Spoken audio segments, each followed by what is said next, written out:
welcome back to my kitchen. Today we're going to be making a quiche Lorraine from the Back to the Future cookbook.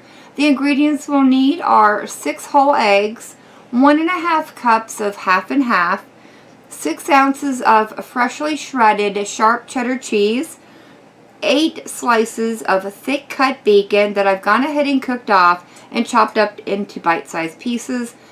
For our seasoning, we'll need 1/4 teaspoon of nutmeg, 3/4 teaspoon of salt, and 1/2 teaspoon of black pepper. And then once this is baked off, we're going to top it with 2 tablespoons of fresh chopped chives. Those are all our ingredients, so let's go ahead and get started bringing our custard base together. I'm going to do that by moving our pie shell out of the way and bringing in my half and half.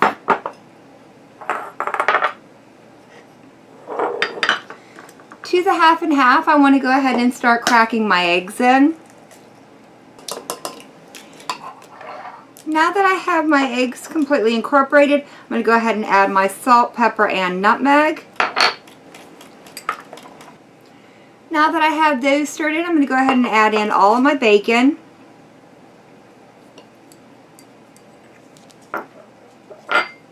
And 3/4 of the cheddar cheese. All we need to do now is stir this up.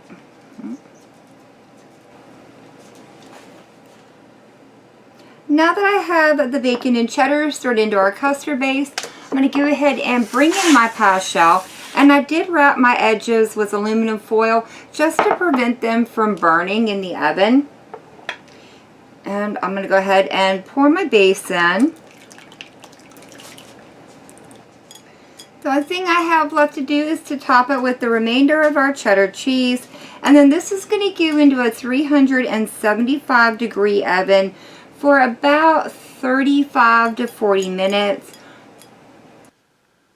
The quiche Lorraine is out of the oven. I have to say it smells absolutely incredible. I did let it sit out on the counter for about 30 minutes to cool down before I topped it with our 2 tablespoons of chives.